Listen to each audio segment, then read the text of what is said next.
Welcome to our second webinar of this year's commitment to understanding, learning, navigating, and studying the book, The Color of Compromise. And those of you who have been doing work on this with your staff or with your teams or with your board, it has absolutely been enriching. So anyway, MCC U.S. has committed to diving into understanding race and racism, but not just in general. As you well know, we've been thinking about how is the church been complicit in this entire way of life that we experience today, the oppressed, the oppressors, all of the ways in which we have created structures and have lived into it. And so as part of our commitment, we wanted to hear from voices that were also from different spaces. We know that The Color of Compromise is written by Jemar Tisby, who is an African-American, I would say, scholar, and we are learning much from his perspective. But in January, we invited Mark Charles to share with us. He is a Native American Navajo brother who's been doing the journey of doctrine discovery, and he laid some deep groundwork for us as MCC and his friends to dig into the history of this land. And so he graciously shared with us. He's been in a number of other spaces since, and so we want to continue to bless his work, his ministry, and certainly continue to support him. Today we come to the table as friends, as co-workers, as family, to understand even a different perspective. The Asian American experience has not been easy on this land. It has been extremely difficult, especially this last year, as our nation has experienced a whole ways of racist slurs and language against our Asian brothers and sisters and against Asian period. And so today I am honored to invite to our conversation in our webinar today, Raymond Chang. So Ray is the president and co-founder of AACC, Asian American Christian Collaborative. Raymond is a pastor, he's a writer, he's a scholar. He's also, I think he's a PhD candidate right now, right, in that space. And so he regularly preaches God's word and speaks throughout the country on issues pertaining to Christianity and culture, race, and faith. He lives throughout the world. He's lived throughout the world. He's lived in Korea, in Guatemala, Panama, Spain, China. He's traveled to nearly 50 countries and recently to Chicagoland, serving on the campus minister of Wheaton College. Prior to entering his vocational ministry, Raymond worked in a for-profit and nonprofit sector. He served on the Peace Corps in Panama. He is currently pursuing again his PhD. He's married and he serves as a Chief Advancement and Partnership Officer for Field School. This is just his write-up on the website on Google if you look up his website. But let me just say more personal. He is an incredible man of God. I've known Ray for a number of years. We've journeyed together in spaces of Christian higher education. I have always found him to be not just a listener, but a prophetic voice of justice. And it's in that platform that we invite him today to share with us that prophetic voice. So Raymond, great. Thank you for saying yes to us. And we just want to hear from you. And may we just open and enter this space with a prayer. Lord, as we prepare our hearts this day, as we prepare to listen and to understand in a new way, in a new lens, in a new perspective, may we be attentive so that we can process, so that we can lament, so that we can be a part of how you want shalom to be lived out on this earth. Give our brother the words this morning. In your name we pray, Jesus. Amen.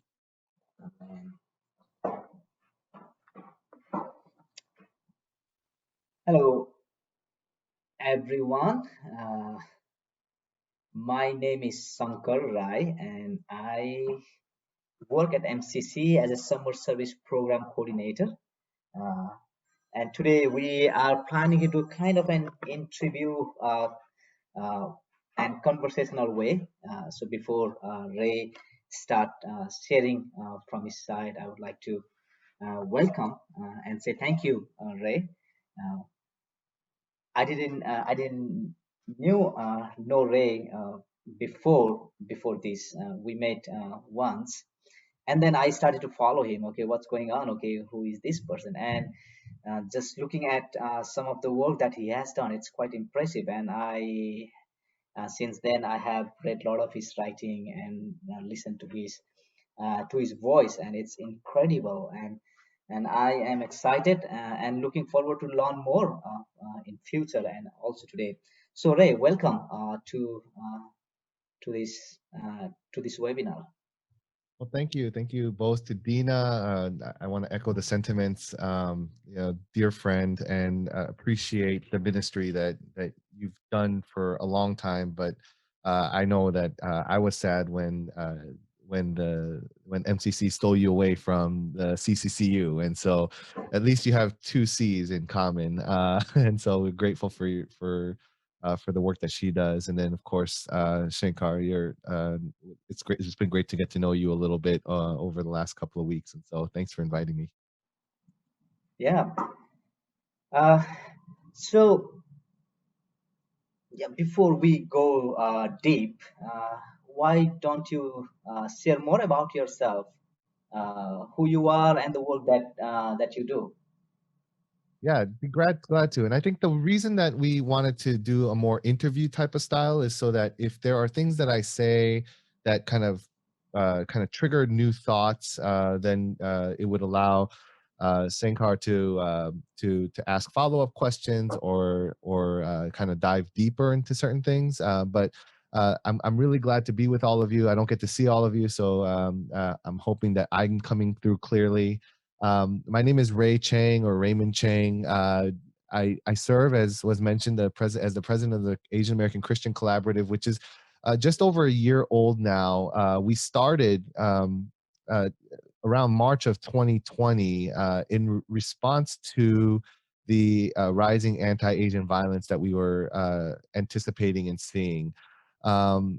Especially as we saw the rhetoric around the COVID-19 virus kind of transform into China flu, Kung flu, and then of course China gets scapegoated for the pandemic.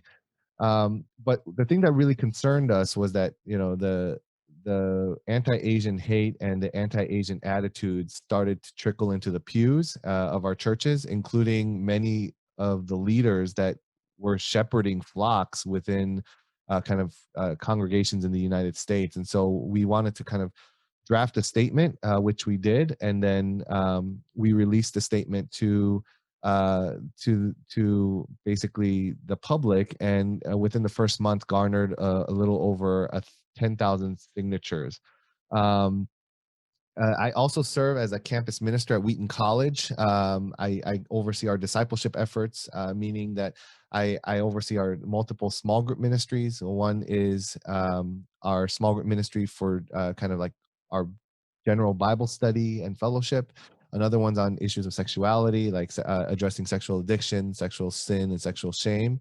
And then another one is Asian Americans, a culturally Asian American kind of small group ministry. I also preach in our chapel at Wheaton, and do a lot of pastoral counseling and care, and then serve on some committees. And then of course I serve as, or I'm also a student in getting my doctoral degree, studying the intersection of organizational cultures and climates, and then spirituality. And so how do organizational climates, especially racial climates, impact the spirituality of people based on racial lines? And so do people's faith go up or down based on the organization's culture and climate? Just a little more about the AACC.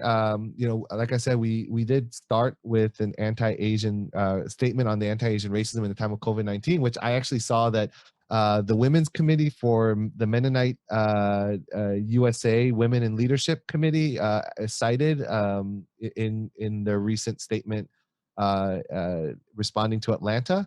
But we have a host of resources available on our website, which I'd encourage you to check out. Everything from Interconnected, which talks about Black and Asian kind of tensions and addressing those together from a biblical perspective.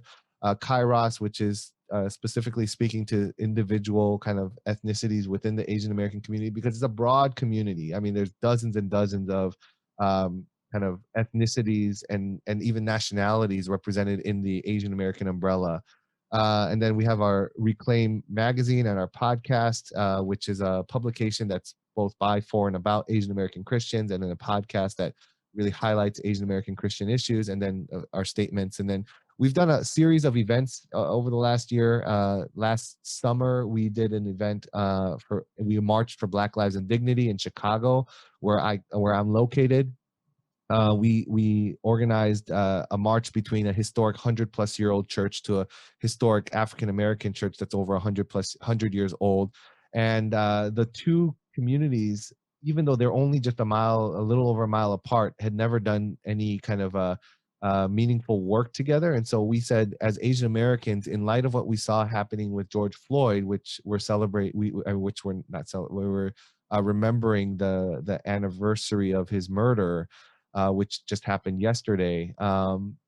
We wanted to say that Asian American Christians were going to take a stand, which we did, and we had over 1,000, somewhere between 1,000 and 2,000 people show up, representing over 100 churches to this march. And then we also organized a march or like a simultaneous rally in 14 cities throughout the United States around the Atlanta events and the Atlanta shootings.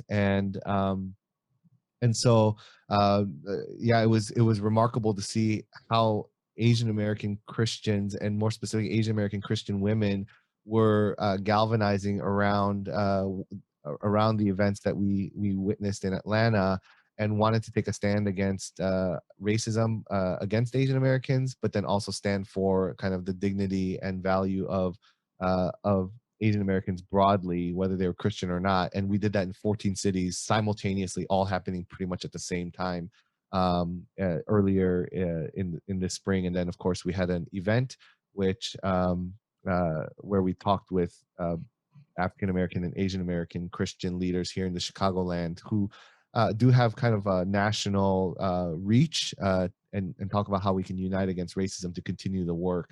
And we're expanding that discussion to Latino and indigenous communities as well.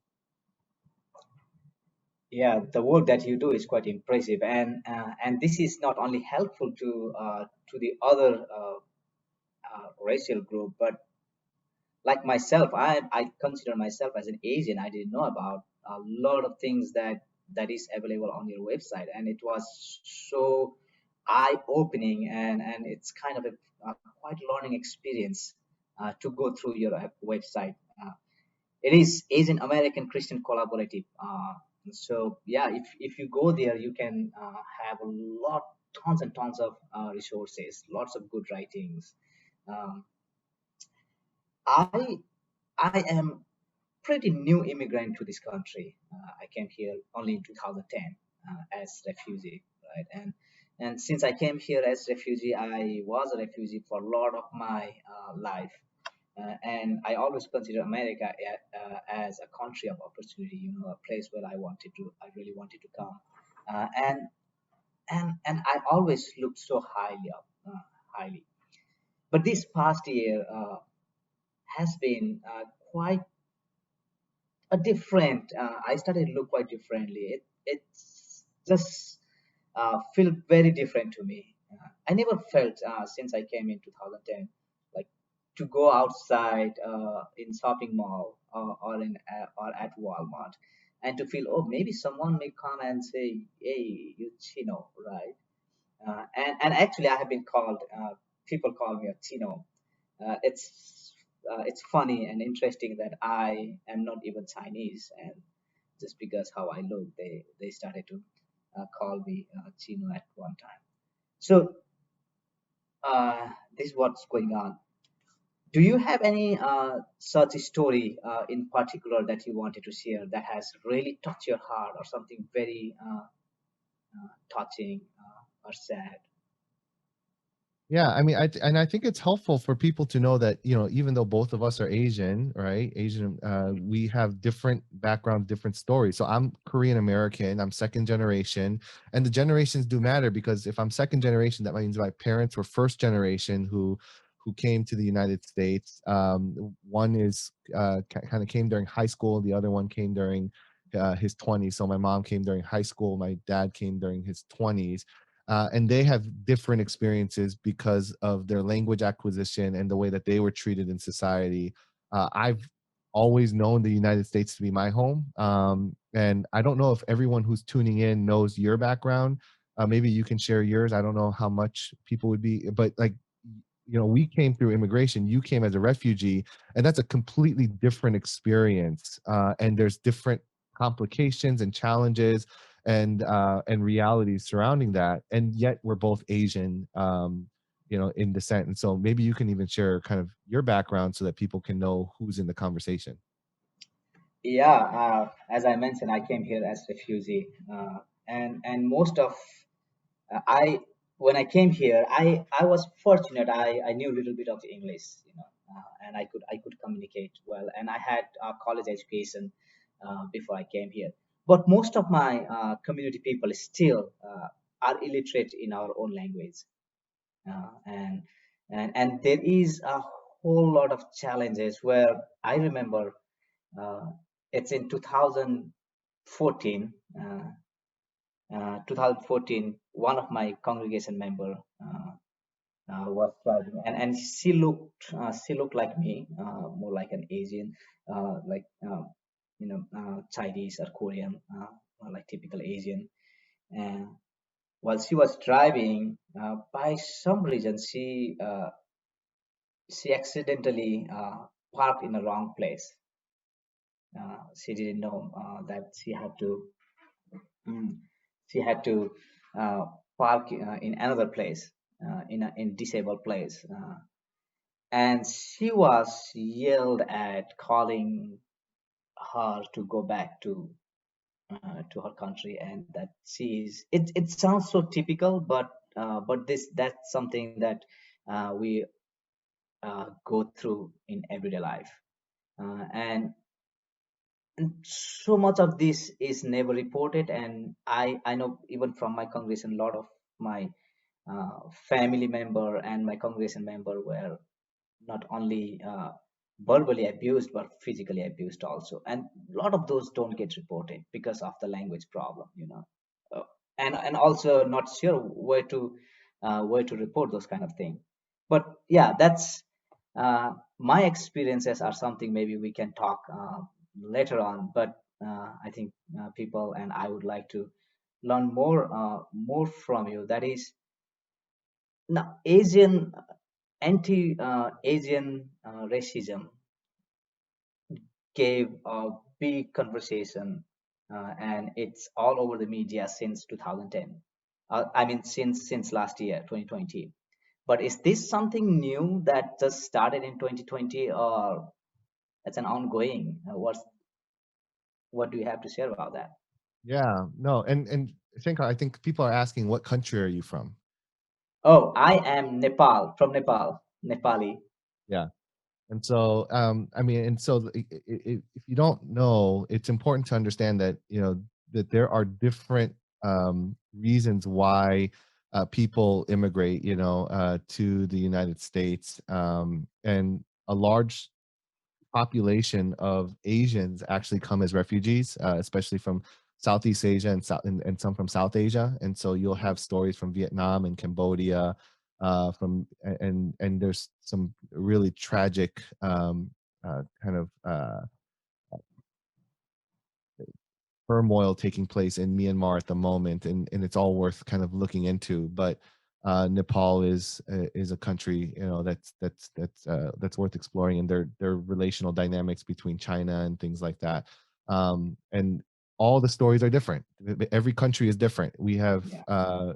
I mean, most Asians don't see ourselves as Asian in Asia. We see ourselves as a part of our own individual country, and it's only when we come to the United States, for example, or other kind of uh, places where we are racialized together and coupled together. And so this is why, as a Korean American, I'm still called Chinese from time to time, or Japanese. I remember growing up, people would say Chinese, Japanese, dirty knees, look at these, and I would say I'm none of those, and And I would, and like with the rise of anti-Chinese sentiments or xenophobia because of the pandemic, you know, everyone was now kind of categorized as Chinese, whereas in during 9/11, which I'll talk about later as well, everyone was categorized as Middle Eastern if you were South Asian or even some Southeast Asians, right? If you look like a Middle Easterner, regardless of whether you were Muslim or Christian,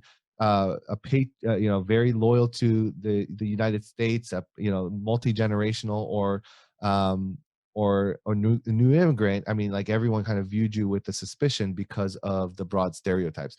But I mean, like, so it's to kind of scale it back. I think the question that Shankar, you asked me was, um, have I experienced anything that was sad? Yeah, I mean, at the beginning of the pandemic, I had two experiences that, you know, I had to process through. The first was when when I walked through the Walmart, pretty much the first time you know, I went out of the house after everything had shut down, um, to stock up on some kind of goods. Uh, these two women who happened to be white pointed at me and said, "There's another one." I'm like, what's another one? And I was loud enough for me to hear, and it was clear enough for me to hear. And I looked around and I was like, what is going on? And I said, I kind of had to do that kind of mental analysis. Like, okay, I'm not the only one wearing a coat. I'm not the only one wearing a mask. I'm not the only one wearing this. Oh, the only thing that's different about me than everyone else around me is that I'm Asian. And so I had to say, okay, I'm already being perceived as a threat, which kind of plays on longstanding tropes. The second incident was when I was outside of my home, just reading a book, and we moved now, but we lived on a fairly kind of like a medium busy, mildly busy street, and so people could just drive by. And as someone was driving by, they looked at me, yelled out, "You yellow piece of expletive," and then just kept on driving. And I was like, the only thing they saw about me was my facial features, my hair color, and things like that. And yet they felt compelled to yell out against me. Well, I mean, I'm going to try to share slides. I don't know if this works. See if this works.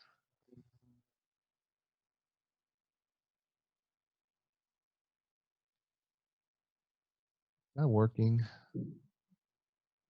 Are It's you able to see working. my slide? Yes, Yeah. we can see it. Okay, great.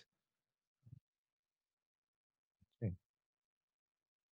All right. So, contemporary, you know, issues. There's been a rise in overt anti-Asian hate, and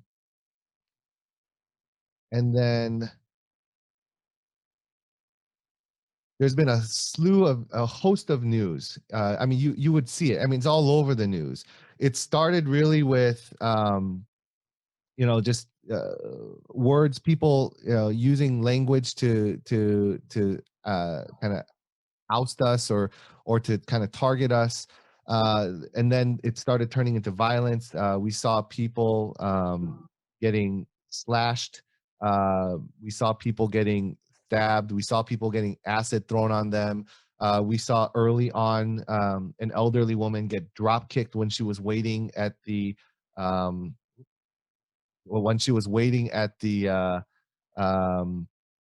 at a bus stop, and then, you know, and then George Floyd happened, and then the whole world erupted. And then in October to kind of like November-ish, we started seeing like increased violence that led to the deaths of several people. Our elderly were pushed and shoved to the ground. You know, someone's face was slashed. It's the image on the left. You know, his name is Noel Quintana. His face was slashed in a New York subway with a box cutter. You know, Angelo Quinto had his neck pressed down in a very similar way to George Floyd, and then died of asphyxiation by the police officer who put his knee on his neck. And then Visha Ratanapakdi was killed. He was a Thai man just walking around his neighborhood as soon as he was shoved. And then, you know, we've seen people get their heads kicked in. right in front of a building in New York, and the violence has just continued to increase. And it's actually rooted in a long history. Nothing of anti-Asian racism is new. There's been a long history since pretty much the beginning.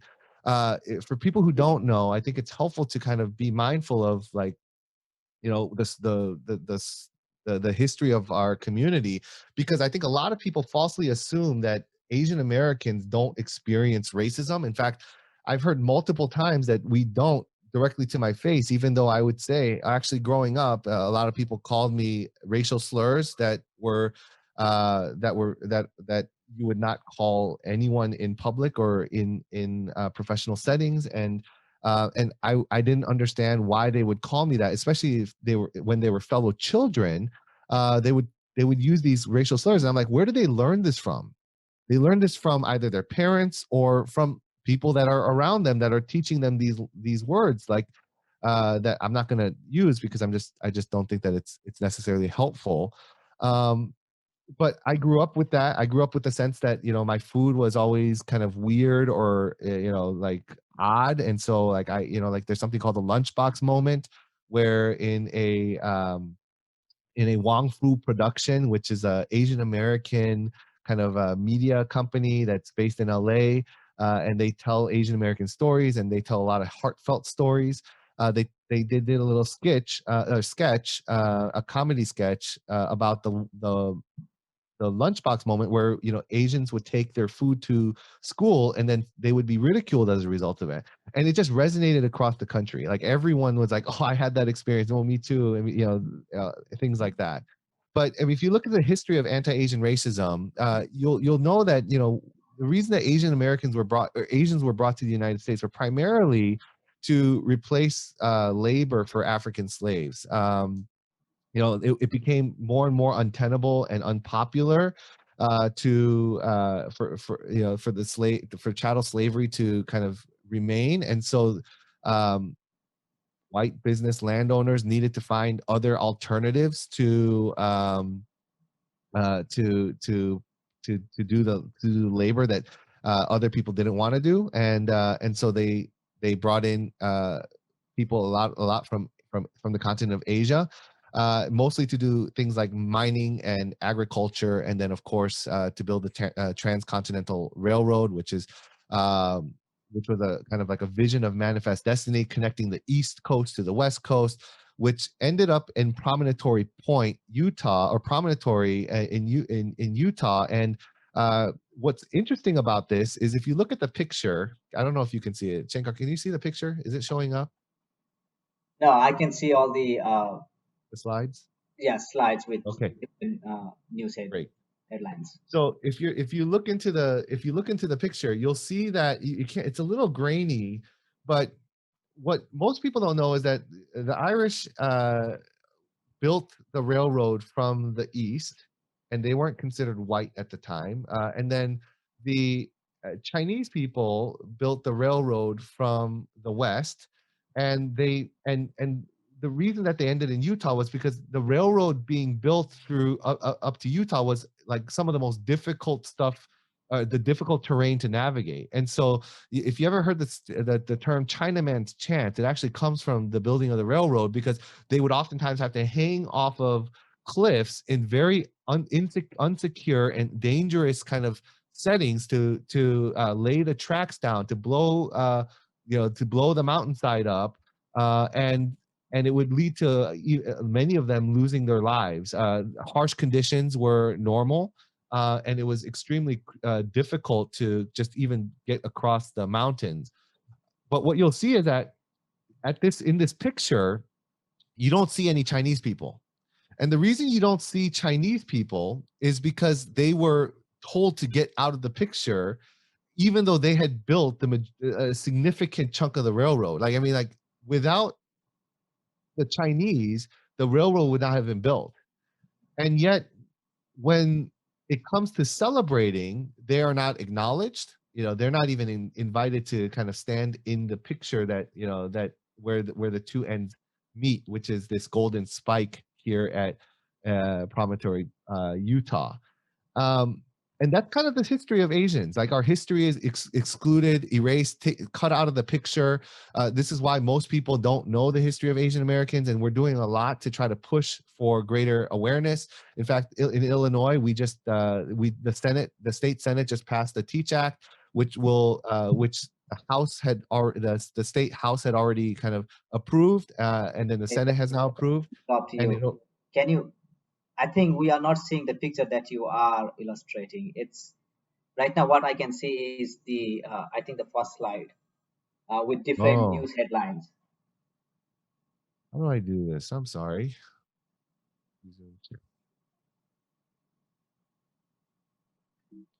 I think if you just select the next slide, I think we can see what you. Try that again.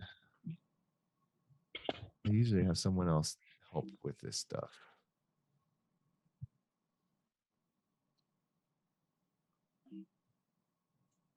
Okay, how's that? Can you see a picture of the railroad? Mm-hmm.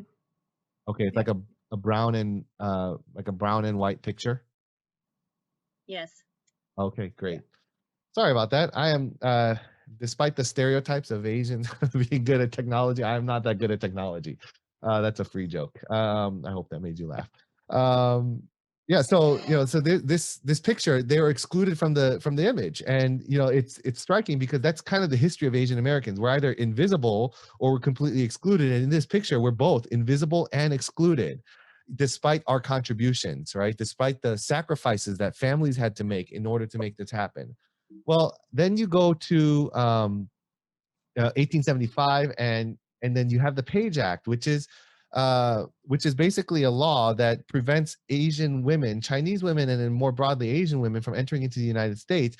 In part because they saw that Chinese people, once they had built the railroad, were starting to get established in the United States, especially in the West Coast, and it became threatening to a lot of people who considered themselves as true Americans, or who thought that their way of life was being threatened and encroached upon by the existence of Chinese people who were entering in. And so this pretty much prevented Asian women from entering into the United States, and led to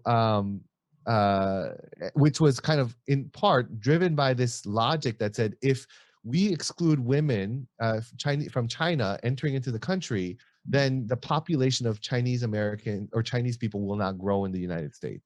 Well, that didn't necessarily fully happen because there were some families here and things like that.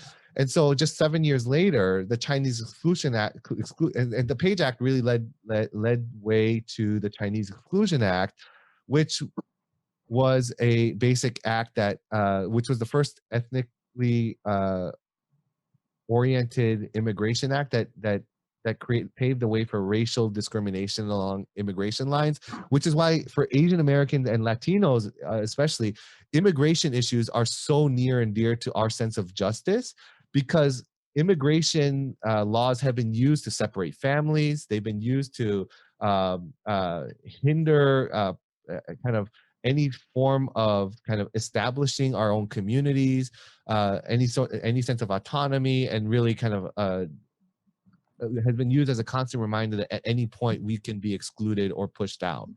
And so the Chinese Exclusion Act for about 80 years prevented Chinese people, and then more broadly Asians, which created the Asiatic Barred Zone, from entering into the United States. Then in 1942, Executive Order 9066 was established, which pretty much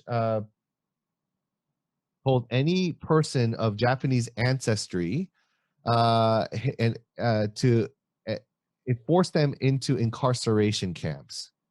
And what's really tragic about this is that it, again, with them, it didn't matter how loyal they were, how patriotic they were, how much they loved the United States, how law-abiding they were. Just because they were of Japanese ancestry, they were thrown into these camps, which were not. Sometimes they were converted horse stables. They were often in the middle of nowhere. It didn't matter how many generations Christian, or how many generations you were, or if you were Christian for that matter. One of the most heartbreaking stories, and one of the most and I have a original which I can show you, executive order. Someone knew that I was doing a lot of speaking on these issues, and they said, "Hey, I have an original. I was thinking about sending it to the museum, but I'll give it to you instead." And I've been able to share this with people, which has been a sober reminder, of how recent this was. This wasn't that long ago. But I was at church once, and this younger person excitedly came up to me and said, "I want to introduce you to my grandfather." And his grandfather was visiting from the West Coast, and he said, like, I know that you talk a lot about this stuff, and I just want you to meet him. And his grandfather was like a teenager at the time when the Japanese incarceration was taking place. And one of the things that he said, as we kept talking, was, you know, Ray, one of the things that I realized was that, I was third generation Japanese. My parents, my grandparents, they went to Hawaii, worked on the plantations and things like that. But I realized that they never saw me as fully American, which was really heartbreaking for me, because right up to the point that I was thrown with my family into one of these incarceration camps, I was pretending to be John Wayne shooting down Japanese planes to defend the United States from what I perceived to be a major foreign threat.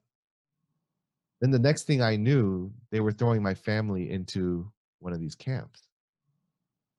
And you have countless stories like this where, people who own businesses had to basically give everything up because they were only allowed to take like one suitcase. In Florida, for example, a Japanese person couldn't get a job, and so they basically started their own business repairing boats that were lost out at sea. And when these orders came, he basically lost everything. His family lost everything, despite how hard he worked to build up a business. Lost a plane, lost all of his tools and his equipment. And he had invested a lot because he had gone to this. People lost their farms, and many of the people in Chicago, many of the Japanese Americans in Chicago, they are here as a result of going to the camps and then returning to find that they were not welcome in the neighborhoods that they were a part of, and then needing to find a new way to start a new life, and then came to Chicago, in part, which I can share a little more later, because the Quakers actually had a space in Chicago where they were actually taking care of a lot of those who were falsely incarcerated from the Japanese American community. And so Chicago became an appealing place, along with several other Midwestern cities, for the Japanese, because there was at least some support made available, in part due to the Quakers. Let me go back to sharing. If I get boring, will you let me know? Is this sharing again? Okay. And then, so then you go to the Japanese, the Japanese incarceration, which was a significant roundup. And again, you have to realize that the Germans were not treated in the same way. They took the Germans, by and large, as case by case.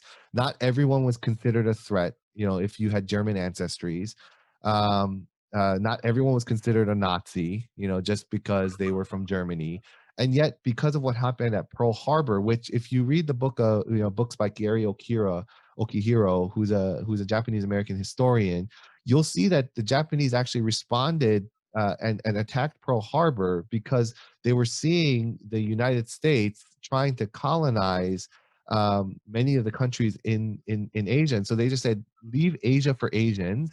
And their logic was, we want to prevent more colonization from taking place in Asia, so just leave it to us. And of course, there's inter-Asian kind of conflicts that we have that we can talk about, but that's not really kind of the purpose of this talk. Then we have the Immigration Act of 1965, which really was the result of the civil rights movement and the hard work of African Americans. And so Asian Americans are indebted in a significant way to the African American community for helping overturn the Chinese Exclusion Act and anti-Asian immigration laws, which opened the gates for many Asian Americans to come. And I mean, interesting story that I have is like a lot of people, and this we'll talk about the model minority myth and the perpetual foreigner, which are stereotypes that plague our communities. A lot of people think that Asians are successful because we work harder than everyone else, or because we're naturally smarter, or X, Y, and Z. They make up all these myths. But the Immigration Act, what it did was it allowed for an opening for some of the most highly educated and most competent kind of workers from Asia to enter into the United States. And so there was a high bar for who was allowed into the US. And many of them actually came with significant degrees and significant educational levels and skills. And so, for example, my aunt and uncle came in 1967. They were both doctors, and they came for their residency. This was all happening around, and then as soon as they finished the residency, the United States was in the midst of the Vietnam War. One of the interesting things was that the U.S., as they were planning on going back to Korea, the U.S. said, well, if you guys want to stay, we'll give you a citizenship because we need doctors. And so they had already been here for years, and they had already established a new life here. And so they said, okay, why don't we just stay, even though we were planning on going back?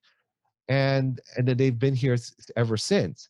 But for them, citizenship was easy because the U.S. perceived a need for them to serve in the U.S. because so many doctors had gone over to Vietnam.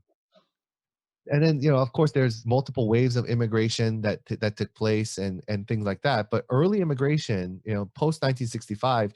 A lot of people were highly educated, which is why the stereotype of Asians being very successful or very smart or things like that really stuck. Then then you go towards the Flatbush boycotts and then the LA riots. In 1990, due to some tensions within the African American and Asian American community, one of the things that you'll find is that a lot of Asian Americans and African Americans lived in proximity to each other because Asian American or Asians were not really welcome in white neighborhoods when they first arrived to the United States post 1965. And the only place that they could really afford to open up businesses or to even find places to live where they wouldn't face as much discrimination was in under-resourced Black and brown neighborhoods, which is why a lot of Koreatowns are in predominantly Black or predominantly brown neighborhoods.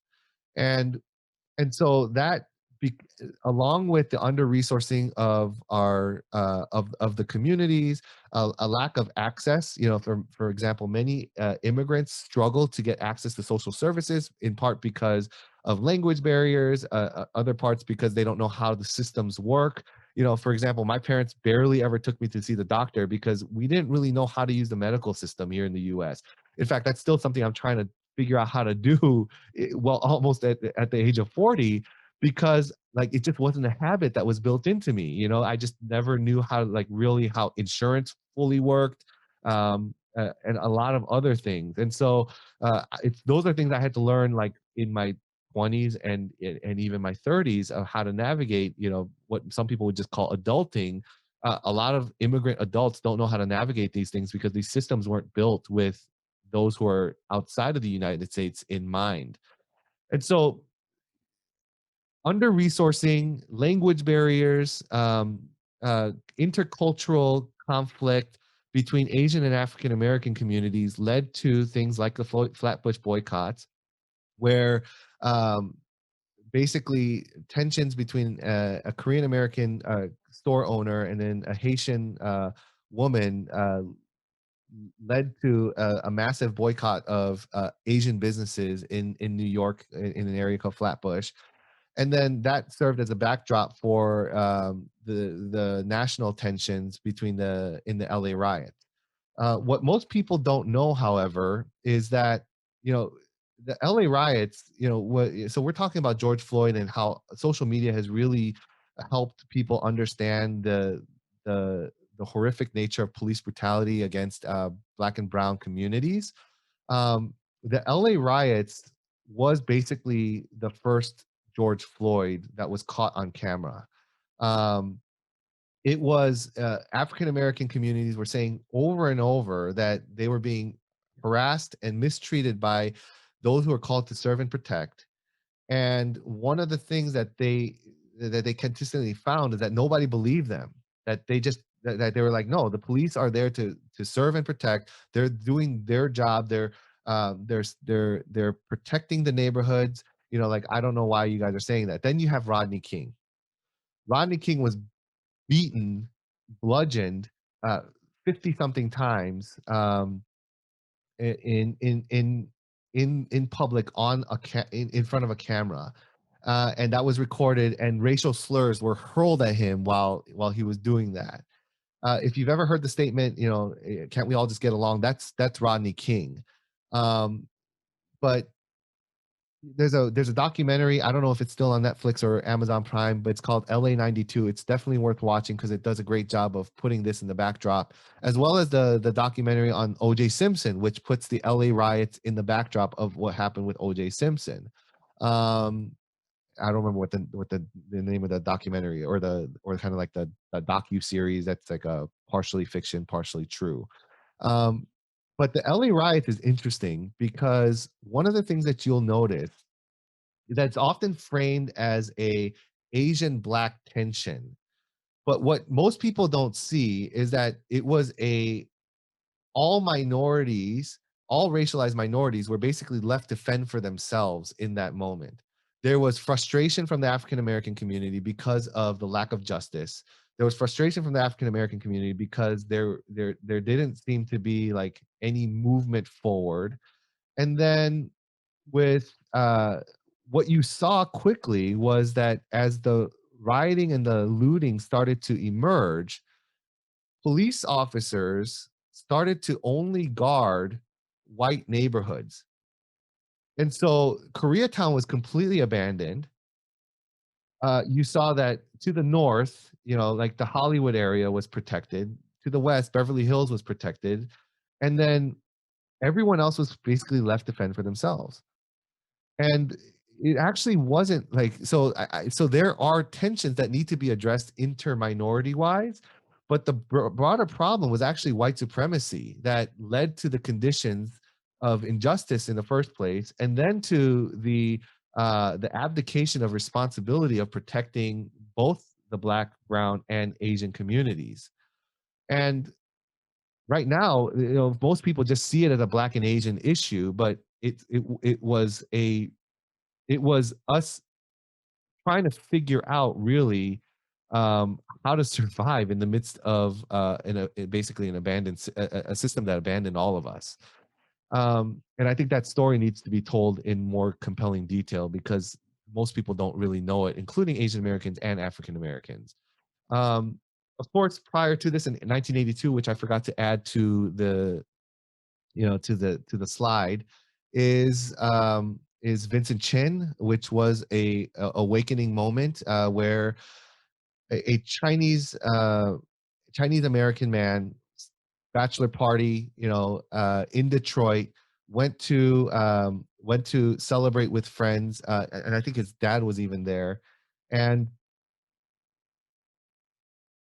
people in Detroit, the tensions between the Japanese and the Detroit auto workers was starting to increase because Japan was on the rise with all of their production and all of their manufacturing, and the scapegoats were and they were being scapegoated by the Detroit auto industry as saying, because they're doing well, you know, we are doing poorly, instead of actually tapping into what many Americans would view as their you know, as like, you know, as being like, if you provide the best product or best service, then you will ultimately rise to the top. And so they felt like the Japanese were taking away from their jobs. Plants were closing down, people were losing, you know, their livelihoods, and then they were blaming all Japanese people for it. Well, Vincent was Chinese. He was Chinese American, celebrating his bachelor party, And then these two auto workers, frustrated with what was going on, looked at him and started calling him slurs.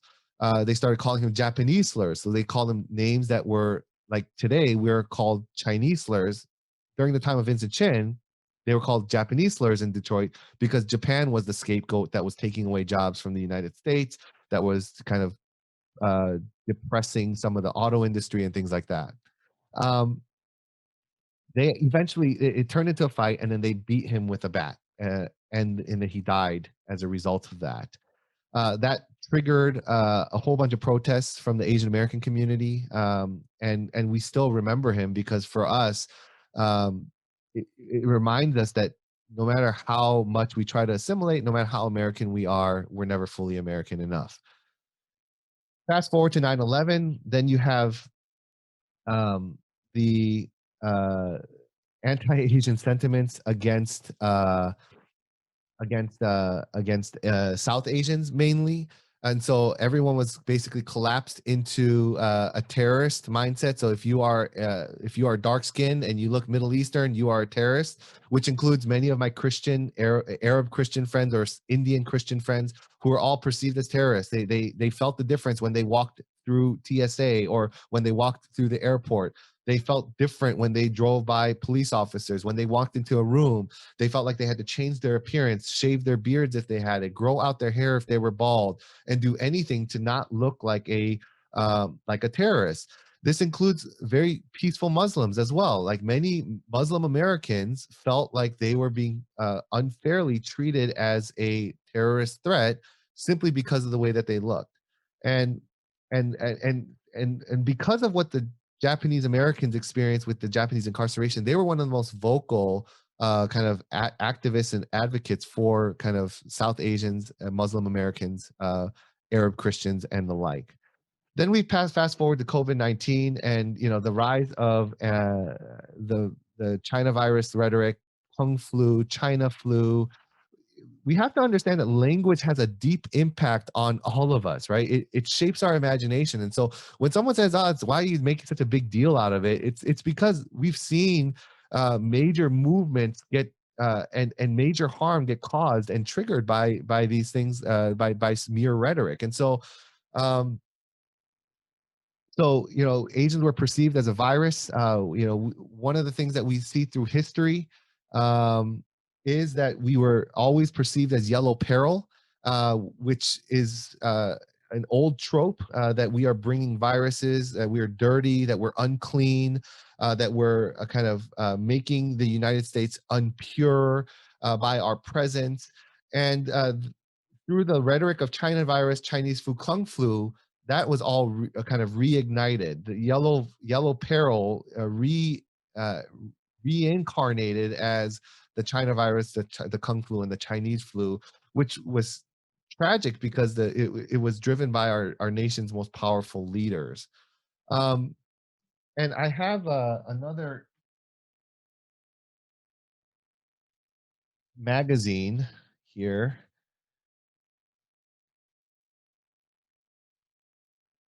This is actually from 1872. This is right before the Chinese Exclusion Act. And here you see a Native American or a First Nations person talking to the Chinese person who's reading signs like "The Chinese Must Go," which I showed you earlier. There's there's kind of allusions to the railroad being built, and then talking about how people have a forgetfulness about the past. So there's a know nothingness about the past, and it says "Down with the Irish, down with the Dutch," because when the Irish and the Dutch first arrived in the United States, they were not perceived as white. They were categorized as other, right? And so whiteness eventually kind of included them, but they were not considered white when they first arrived to the United States. And then you have someone here in the back who's African American and says, "My day is coming." What's interesting, it says it's every dog, no distinction of color, has its day. And this was a couple years prior to the Chinese Exclusion Act, shortly after the Page Act was passed. And this Chinese man is looking at these anti Chinese sentiments, and this is one of the most remarkable kind of pieces of kind of history that I was fortunate to kind of get my hands on, and it's from 1879. The sad thing is when a lot of Asian Americans look at this, they feel like this is actually relevant today. Like there's no difference between what we're seeing today and what we saw in the past. Um, that's worth kind of looking at because there's a whole bunch of stories. And in fact, if you look at Andrew Yang's campaign on Twitter, he just him and his wife are basically denouncing a political cartoon that was made about him, kind of framing him as a tourist, which actually takes us to um, the next slide. I'm going to try to show that to us. There are two stereotypes that basically plague Asian Americans, and it's not exclusive. There's more stereotypes, but they're all kind of manifestations of this. So first is the model minority myth, and then the second is the perpetual foreigner syndrome. The model minority myth essentially says that Asians are smart, which is a result of their biology, that we're good at math and science, that we are good workers, that we keep our heads down, we're quiet, we're hardworking, that we don't challenge the status quo, that we don't rock the boat, and that we're generally successful. What's challenging about this is that it essentializes race, right? It basically says that Asians are smart, which is why we are kind of given a honorary white status, which creates whole sets of challenges for us as we're oftentimes incentivized not to pursue racial justice. But it also is used as a way to push other racialized minority groups down. And so this model minority myth is actually a myth that basically says, why can't Black and brown people be like Asians? And it's been used throughout history. It's consistently used. It was coined by someone with the last name, I think, of Peterson. And he was basically looking at Japanese Americans and basically saying, oh, the reason that they are successful is because they have all these biological features that help them to survive and do well in our society. What's problematic about that is that it creates a wedge, and we are essentially, as Asian Americans, weaponized to disparage African Americans and Latino Americans and First Nations people. It also kind of puts us in a racialized cage so that when we do speak up, we are doubly punished. And so when Asians are vocal and when we speak up on issues of justice, people don't really know what to do with that because it breaks through the stereotypes. The other challenge it does is that it prevents us from really being able to seek mental health support when we actually need it. And one of the things that we've seen throughout the pandemic is that Asians have the most significant mental health needs of all the racial groups because of what we've experienced, not just economically. Asian Americans are now the second most unemployed and struggling economically racial group, second to African Americans. And have the most mental health needs. But what it does is essentially, as a tool of white supremacy, the model minority myth, by granting us honorary white status, puts us in conflict with other minority groups, which is why a lot of people will ultimately say, well, there's tensions between your groups, without seeing what the greater source is, right? Which is ultimately white supremacy. And of course, not every tension is a result of racism, but racism is considerably a root tension and a root source of the conflict that we face. The second issue is that we're perpetual foreigners, so that we're constantly viewed as never American enough, right? And so I alluded to this earlier, but no matter how American we try to be, we're never going to be fully American. So no matter how hard we try to assimilate, we're never going to be fully accepted. And we're seeing this all throughout COVID. All these Asian Americans who thought that they were viewed as full Americans are waking up to the fact that they're not. They're not viewed as that within the society and the broader imagination, that even if we've been here for 5, 6, 7 generations, which many Asian Americans have been, that we're not considered a full member of society. And so we're constantly choosing between invisibility and exclusion. And when neither of those are able to be imposed on us, we are seeing what we see now, which is violence. throughout history, Asian Americans have been seen as good Asians versus bad Asians. When we are good, as Erica Lee, who's a historian at University of Minnesota, talks about, we are given more of society's rewards. When we're viewed as bad Asians, we are punished in our society, even if we are patriotic, loyal, or whatever it is that you want to kind of view us as. The model minority myth, something that I'm trying to put together is like kind of how this actually plays out in our imaginations, is that it makes us invisible in plain sight. And so, people don't know our stories, they don't know our histories, they don't know our struggles. And then when we do share our struggles and our histories and our stories, they're oftentimes discounted, dismissed, or not taken seriously, right? And so Asian Americans, when we lift our complaints up or concerns, it's often seen as not a significant issue. The perpetual foreigner constantly leads us to exclusion, and when we ever speak up, we are viewed as yellow peril. And so these are like some of the stereotypes and some of the history that Asian Americans have experienced. It's like I basically went through a whole semester's class in about an hour, and so I hope that's helpful. Hopefully, you're not bored, but I'm trying to kind of give you an overview so that there's things that you can kind of follow up on and pick at in the future. Shankar, any questions? You're on mute. Yeah, okay. Thank you for leading us to the history and some of the stereotypes. Even I, because I think I am a new immigrant, so there are so many things that I have not learned and which I got an opportunity to learn from you. It's great. So it's it sounds like a painful and and very sad history that Asian people had gone through in this country. So I believe there was a church and Christian community throughout the history that you have walked us through. So can you also talk a little bit how has the church, the Christian community has particularly responded to this issue? I would be happy to, and I love this because there's some really great examples. I'm just going to highlight a couple. Let's go back to.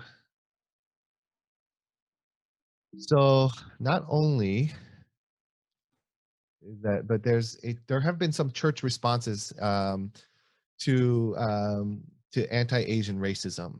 During the Chinese Exclusion Act, during the Chinese Exclusion era, yeah, like leading up to the Chinese Exclusion era and the anti-Chinese sentiment. There's actually a Presbyterian minister whose name is William Spear. He helped establish the first Chinese church, which is, I think, the first Asian American church in the United States in 1853, which is the Presbyterian Church in Chinatown. And one of the things that his experience in Asia actually shaped a lot of his thinking. And so he would do a lot of advocacy work, not just because you have to realize that Christians and especially those who kind of align themselves with the evangelical world today, we emphasize more of mercy ministry instead of justice ministry. We love the idea of doing mercy instead of justice. And so if you look at your church, you have soup kitchens, you have kind of maybe pads from, for people who need shelter from the, for homes. You have educational programs and things like that. And those do contribute to some sense of justice, but those are oftentimes temporary and partial solutions that address the symptom and not necessarily the root. One of the things that William Spear did well is that he actually did both justice and mercy ministry. And so he provided health services, education, youth services, but also advocated for low-income housing so that people could actually have a place that they can call their own. They also started a Chinese and English newspaper so that they can get the word out. That was a bilingual newspaper. And then there was a anti-Chinese mining tax that basically was imposed on every Chinese person, which, like you'll see that there were a lot of taxes that were levied against the Chinese in order to make it very untenable for them to survive. And so there was, for example, a laundry tax. And so if you owned a horse, you only had to pay like $1 or $2. If you were using 2 horses, it was like $2 to $4. But then if you didn't own a horse or didn't own 2 horses to deliver the laundry that you clean, because Chinese people were known to have a lot of laundry businesses. You had to pay somewhere between like $7 and $15. Think about what the difference of that is. Like if you had to carry the laundry on your back and you couldn't use a horse, which was, you know, a costly kind of thing to kind of maintain, you had to pay like an exponentially more to run your business, because you exponentially more to run your business. And one of the things that William Spear did was he basically saw one of these taxes, which is an anti-Chinese mining tax, and said that we shouldn't be paying, we shouldn't force them to pay. And then what he did was he oftentimes appealed to the morality of the Chinese because of the stereotypes that they were dirty and immoral, that women were prostitutes, which really plays into what we saw in Atlanta, you know, from a long time ago. Is way over 100 years ago. Asian women were perceived as basically temptresses, seductive, and then objects of one's sexual fantasies, and then they were often fetishized. Well, these stereotypes have been long standing, and so even before the shooter in Atlanta said, "I wanted to cleanse, you know, that himself of temptation and the sources of temptation," which he led him to these Asian businesses in Atlanta. You know, we were having these conversations back then, and so William Spear advocated against, against the kind of or spoke against the view that the Chinese people were immoral, that they were not, that they were dirty, that they were basically taking jobs and things that you consistently hear today. And the church is still around, which is remarkable. And so if you're ever in San Francisco, I would encourage you to walk through and ask them questions and hear more about their story, because it's a remarkable story. In Japanese incarceration during that time, it's actually the Quakers who responded in probably the most forceful and one of the most significant ways, and one of the only Christian groups that actually did anything. Because their work was based on the belief that in the worth of every based on the belief that every person was worth something, and they had a faith in the power of love to overcome violence and injustice. And so AFSC, which is still around, was one of the few organizations that spoke out against the enormous human rights violation. And then staff began visiting camps almost immediately, with some living in the camps alongside the shocked and displaced Japanese Americans that were incarcerated. And they didn't just provide material aid, but then they also kind of served as a communication channel to people outside the camps that were concerned, and saying that, hey, people care about you, we're advocating for you. And so some of the things that they actually did was they worked with the War Relocation Authority, which is a governmental agency, and they actually were able to get 3,500 to over 4,000 college students of Japanese ancestry out of these camps and into over 600 colleges, and saying, hey, like, instead of being in these incarceration camps, let's get you into an educational system. And so many, over 4,000 people of Japanese ancestry were actually sent to institutions mostly in the Midwest and the East Coast. And then the other thing that they really helped with was helping some of the incarcerated get jobs outside of camps. And then as they got these jobs outside of the camps, they opened up hostels so that they can house some of these, so that not only are they working, but then they have places to stay when they were working. And so it kind of gave them a sense of normalcy and then allowed them to kind of work. It was the Friends, really, the Quakers, who really did this. And consistently, like throughout history, you see this like thread of activism within the Quaker community that really is a beautiful thing to see, especially in the conversations as we look around like the state of white Christianity in the United States. That if people were more like the Quakers and kind of drew from that kind of spirit, I think our public witness would be far better, far greater, that Jesus would actually be demonstrated to the world on his terms instead of the terms that were often portrayed, in and outside of the church.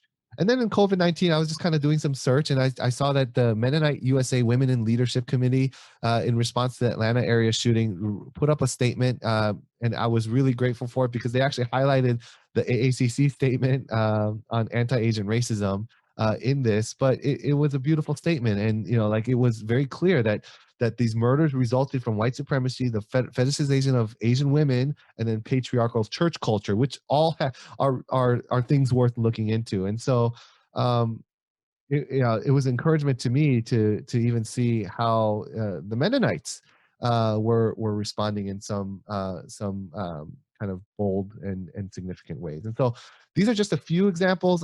There are others, and it's worth looking into. But I've just consistently been grateful, especially for the Quakers, who seemingly seem to be on the right side of God's justice in a lot of issues. And so I'll stop there. Yeah, you cited three different denominations or a group of Christianity who responded. And while you were saying, I'm just curious. You might, if you want to, you might say a little bit that I wonder. Okay, what about the other Christian group? Were they all silent, or were they speaking up, or they were just ignoring uh, all this violence and hostility toward Asian? Yeah, I mean, I think most of the groups were silent. You'll get more and more stories, and that's something that I'm trying to dig up on my own to try to figure out. Okay, where were Christians on a lot of these issues? Because you saw that, um, that there's been greater efforts, from the black church than from the white church, and I'm still trying to figure out, like what the black church response was to kind of the anti-Asian stuff that was going on. I mean, they had a ton of issues that they were dealing with in all these times. I mean, the civil rights movement and things like that, Jim Crow segregation, and so I'd be curious um, if there was even an awareness. But um, one of the things that's really been discouraging is that there hasn't been a significant response from a lot of churches, from a lot of denominations, from a lot of kind of white communities, and it's disheartening, especially when many of the people that were incarcerated were Christians, like the man I was mentioned before. It's like, if you're not going to care for all people, which has been a problem. Like, even if you look at the illustration that I shared about William Spear, a lot of Christians were only interested in Asia because they felt like they could evangelize them, and they viewed kind of the Chinese Americans as a utility to get the gospel back to Asia somehow, instead of seeing them as image bearers, and that being enough to pursue justice. The logic had to be around, like, oh, if we can convert them, then they can kind of advance the gospel. But in order to convert them, we have to make sure that we provide for them in some ways. Now, obviously, the awareness around kind of racial injustice and the racial frameworks and the racial case system has really increased in a lot of ways, um, but that's always been something that's concerning to me too. I think it's quite interesting, and I would like to listen to you, hear from you more. But I think we are running out of time at the same time, and I see a lot of good questions from our participants here in the chat box and QA section. But before we move to that, take some of the questions. I don't think we will be able to take all the questions. I want to ask you. So what now? How can the church, or MCC, an organization that strives to be an anti-racist and anti-oppression organization, right? How can we respond to the issue right now that's going on around us? It's been all around the news. What do you have to say on that? Yeah, I mean, I think we have to do a better job of interrogating whiteness and white supremacy. I think that most people don't know that if you look through history, it seems like the most consistent reading of history is that the church actually contributed, if not developed, this kind of framework of whiteness. And you go back to Spain and you look at that, who was considered white, who wasn't considered white, and things like that. And then as the racial case started to develop, we've never fully excavated Christianity from that, a Christianity that was established upon kind of a racialized framework in society, which is why the Quakers are encouraging to me, because like, you know, the Quakers were, you know, in a lot of ways abolitionists. They were prevented from holding slaves, you know, and they were preaching up and down the coast to oppose slavery. And so like, you know, there's like a kind of like a spirit of faithfulness that you see within the Quaker tradition. But then I don't know exactly, you know, if the entire Mennonite community or where the Mennonite community is today, or where all the Quaker kind of communities are, how much they're kind of leaning into their kind of justice roots. But I would say it's important to do a kind of a self-inventory of, like, you know, of the ways that whiteness and white supremacy impacts the decision making and the frameworks of our communities. And most people assume that whiteness is like all white people. That's not what whiteness is. Whiteness is kind of like an ever-growing kind of ideological kind of communal commitment to maintaining kind of a racial hierarchy in society that forces people to either assimilate or to be annihilated, right? Instead of allowing all cultures to bring the best of what God has infused into them and bring it all to the table together. It says basically, you know, unless you become like one of us, you are not welcome, you know, in our spaces. So I think that there's a sense in which there hasn't been a full decoupling, at least within the United States, when it comes to Christianity between whiteness, white supremacy, and then Christianity. The other thing is, I think we need to have a race conscious discipleship, which is something I'm thinking about writing a book on right now. I'm talking to some kind of publishers and agents to see if I want to kind of pursue this.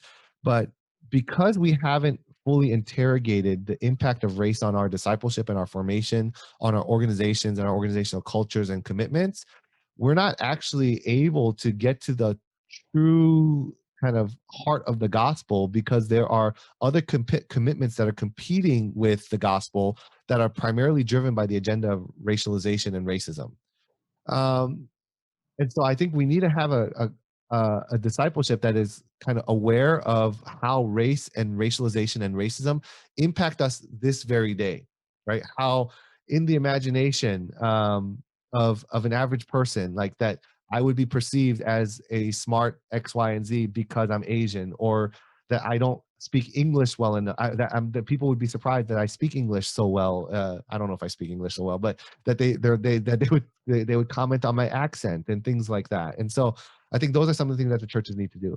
I also think that churches need to be aware of the fact that that everyone is political just by living in a society, right? To be a person in a city or a person in a society means that you are a political agent. How we navigate politics is a totally different issue, but to be political is to simply to exist in a society. Polis simply means city. It means a society. And so to be a person of the polis is to be a person that is a political person and to be a full member of society.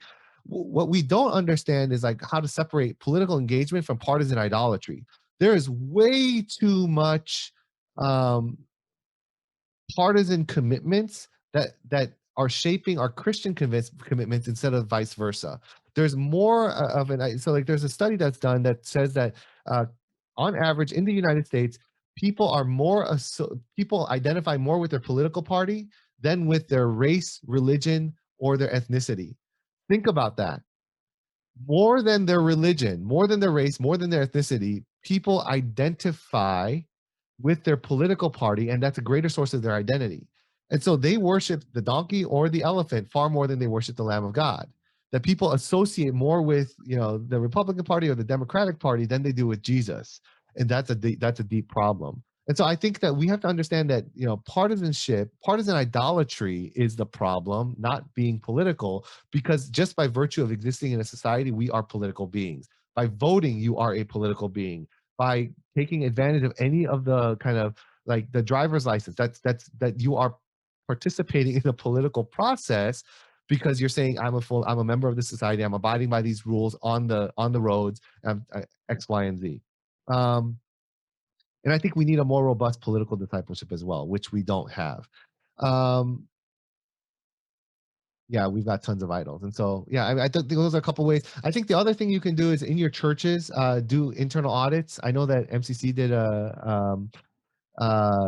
did an audit led by Adrian Pay, which I was able to glance at and was really grateful for. But I think having people kind of do the audits, speak into the organization, but then following up. I mean, these kind of things. I mean, Dina knows well that we do a lot of audits, we do a lot of reports, and then very little actually is followed through on. If you just do the things that the auditors kind of suggest, so much can change. And it will require kind of socially conscious people to actually do it, to those who understand the different communities and their needs and the different constituencies that are around, to actually follow through with the things. And then the final thing is, if people are consistently leaving that follow kind of demographic lines, so like if you see racialized minorities consistently leaving, it's good to follow up and say, hey, why did you leave? And then take their leavings seriously, like the reasons seriously. Because I think within a lot of churches, we often kind of use the language of fit, that they went somewhere else. But I mean, I'm watching so many people that have been a part of churches 10, 20 years saying they can't handle it anymore, that they need to leave, and that they have to kind of that they've tried everything that they can, and they need to that they can't survive as a result. And so those are a few things that the church can do. I don't know if you are seeing that pop-up chat and questions or not, but there I can see there are a lot of affirmation and encouragement from the participants.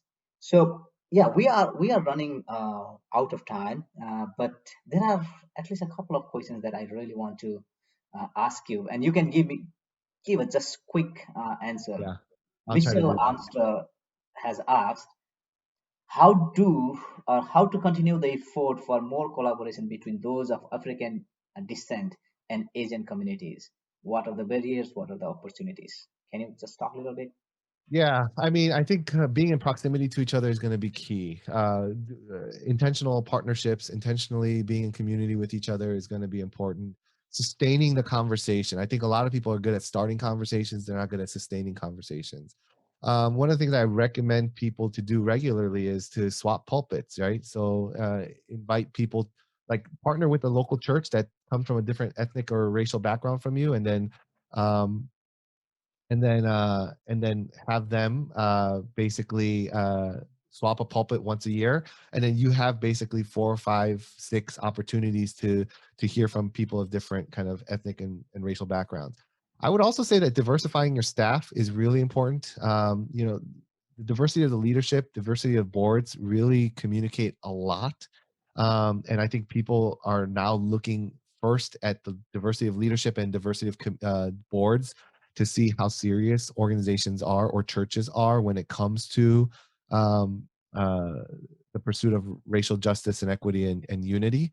And then, I think some of the challenges is that, that there are, that, that you can either operate in a black and white binary, which is, whites are on top, blacks are on the bottom, and the Asians and Latinos fit somewhere between, which I don't think many Asians or Latinos really kind of find themselves in, because we don't fit within the black and white binary. We're outside of the binary. And so to see how that all ethnicities and races, all races are racialized in different ways. All right, so including whites. White people are racialized in a particular way. African Americans, Latinos, Asians, Middle Easterners, which is quickly becoming like a race unto its own, especially after 9/11, and then of course the indigenous communities.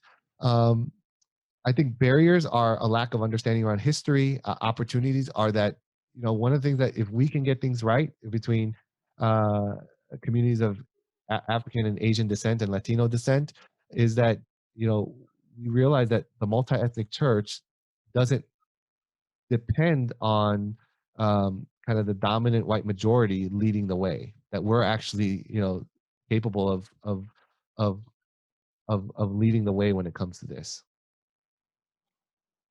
Hey, Ray, there are so many good questions to ask, and I want to thank all our participants for asking and keeping this webinar very engaging with all the great questions. But unfortunately, I have to say, really very sorry that I cannot take all your questions, because there are, I don't know which one to choose, and we are already out of time. I want to say thank you, Ray, for leading this session and educating us.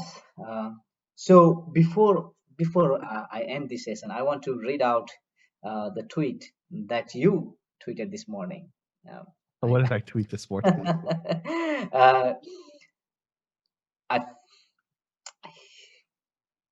this is what he says. Okay, God is doing far more that you can fathom for your good. Whatever the season you are in, know God is working things out for your ultimate good. Amen, brother. Amen. I believe that God is always doing more than you can see, and He's doing some amazing stuff. Then we're going to be able to see His incredible kind of tapestry at the end of our lives.